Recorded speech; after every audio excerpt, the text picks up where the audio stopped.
નમસ્કાર મિત્રો સ્વાગત છે તમારું અમારી યુટ્યુબ ચેનલમાં। આજની વિડીયોમાં વાત કરીશું દેશ અને દુનિયાના સુપરફાસ્ટ સમાચારની। સૌપ્રથમ વાત કરીએ તો 6 માસના દીપડાના બચ્ચાનું કૂવામાંથી રેસ્ક્યુ કરવામાં આવ્યું છે। અમરેલીમાં વરસાદી માહોલમાં 6 માસના દીપડાનું બચ્ચું કૂવામાં પડી ગયું હતું। ખાંભાના પીપરિયા ગામે 6 માસના દીપડાનું બચ્ચાનું કૂવામાંથી રેસ્ક્યુ કરાયું હતું। દીપડાના બચ્ચાને સારવાર એનિમલ કેર સેન્ટર ખાતે ખસેડાયું છે। અમરેલી જિલ્લામાં હવામાન વિભાગે ઓરેન્જ એલર્ટ જારી કર્યું હતું, પરંતુ જિલ્લામાં છૂટાછવાયા વાદળો વચ્ચે વરસાદ પડ્યો હતો। મિત્રો, અન્ય મહત્વના સમાચારની વાત કરીએ તો અંબાલાલ પટેલની વરસાદને લઈને મોટી આગાહી સામે આવી છે। હવામાન નિષ્ણાત અંબાલાલ પટેલે ફરી એકવાર વરસાદને લઈને સૌથી મોટી આગાહી વ્યક્ત કરી છે, જેમાં તેઓએ જણાવ્યું છે કે વડોદરા, આણંદ, ખેડબ્રહ્મામાં વરસાદ થઈ શકે છે।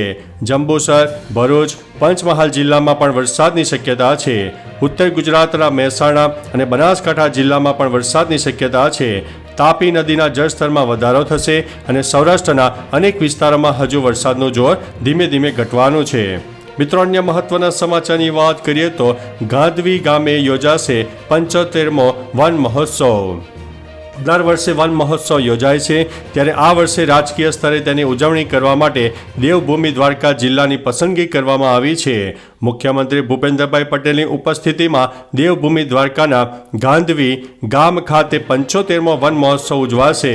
26 જુલાઈના રોજ રાજ્ય કક્ષાના વન મહોત્સવનું આયોજન કરવામાં આવ્યું છે, જેમાં મુખ્યમંત્રી 23મા સાંસ્કૃતિક હરસિદ્ધિ વનનું લોકાર્પણ કરશે।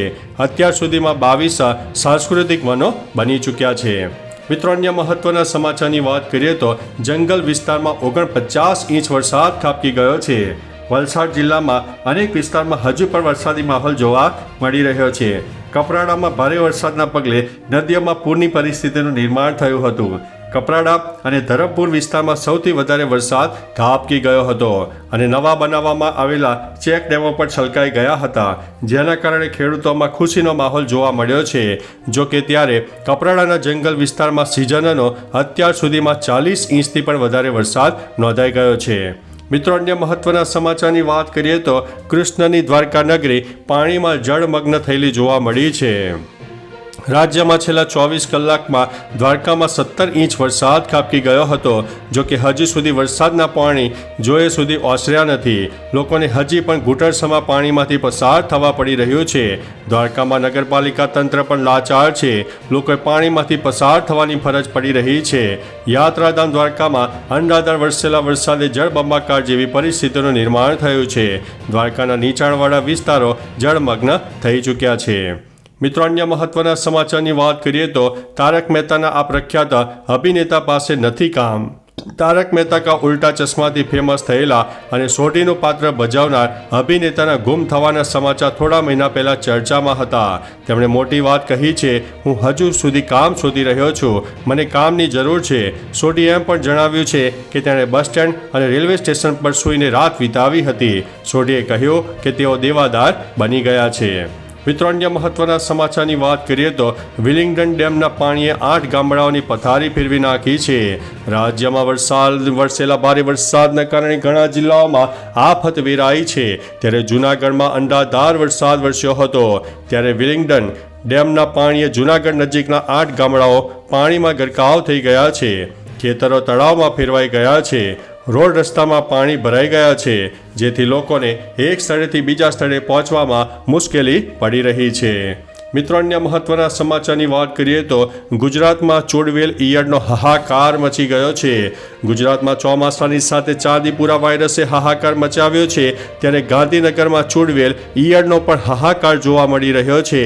વરસાદની સિઝન શરૂ થતાં જ આ ઈયળો દેખાતી હોય છે। ગામડાઓમાં સૌથી વધારે આ ઈયળો જોવા મળી રહી છે અને એકી સાથે લાખોની સંખ્યામાં ક્યાંથી આવે છે તે લોકોમાં ચર્ચા થઈ રહી છે। ઈયળના હાહાકારને પગલે ગાંધીનગરમાં કોલેજ પણ બંધ કરવી પડી હતી। મિત્રો, અન્ય મહત્વના સમાચારની વાત કરીએ તો ચાંદીપુરાના હાહાકાર વચ્ચે રાજ્યમાં પૂરતા તબીતો જ નથી. ગુજરાતમાં ચાંદીપુરા વાયરસથી સંક્રમિત દર્દીઓના કેસમાં સતત વધારો થઈ રહ્યો છે. આ વધી રહેલા કેસ ધીમે ધીમે ચિંતાનો વિષય બની રહ્યા છે. ત્યારે મહત્વની વાત તો એ છે કે આ વધી રહેલા કેસને કાબૂમાં લેવા માટે રાજ્યમાં પૂરતા તબીબો જ નથી. સરકારે જાહેર કરેલા આંકડા મુજબ ચાંદીપુરા વાયરસના કુલ કેસની સંખ્યા 58 થઈ છે, જ્યારે મૃત્યુ આંક વધીને 21 થયો છે. વાયરસની અસર ગ્રામ્ય વિસ્તારોમાં વધારે જોવા મળી રહી છે. મિત્રો, અન્ય મહત્વના સમાચારની વાત કરીએ તો સારા વરસાદથી ડેમી નદીમાં નીર આવતા સુંદર નજારો જોવા મળ્યો છે. અત્યારે સમગ્ર રાજ્યમાં મેઘો મહેરબાન થયો છે, જેમાં મોટાભાગના ગામડાઓમાં પાણી ભરાઈ ગયા છે. પૂર જેવી પરિસ્થિતિનું નિર્માણ થયું છે. ચોમાસું જામતા પ્રકૃતિ સોળે કળાએ ખીલી ઉઠી છે. ત્યારે મોરબીના ટંકારામાં ઉપરવાસમાં સારા વરસાદથી ડેમી નદીમાં નીર આવતા સુંદર નજારો જોવા મળ્યો છે. જોકે વરસાદથી વાતાવરણ નયનરમ્ય બનતા પ્રવાસીઓની ભારે ભીડ જોવા મળી રહી છે. મિત્રો, અન્ય મહત્વના સમાચારની વાત કરીએ તો જુઓ ગેડ પંથકના આકાશી દ્રશ્યો. પોરબંદર જિલ્લામાં ભારે વરસાદથી જળબંબાકાર થયું હતું. ગેડ પંથકમાં જ્યાં જુઓ ત્યાં પાણીની પરિસ્થિતિ સર્જાઈ ગઈ હતી. ખેતરો, રસ્તાઓ પર પાણી ફરી વળ્યા છે. ગેડ પંથકના આકાશી દ્રશ્યો સામે આવ્યા છે.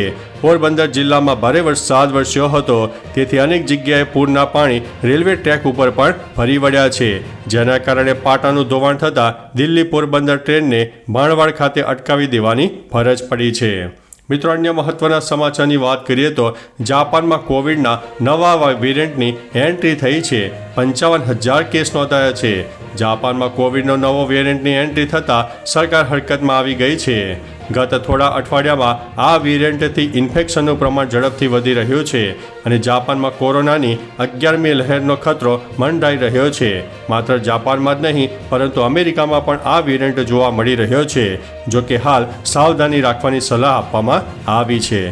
તો ચાલો મિત્રો, ફરીથી દેશ અને દુનિયાના સુપરફાસ્ટ સમાચાર લઈને મળતા રહીશો. ત્યાં સુધી અમને રજા આપશો. નમસ્તે.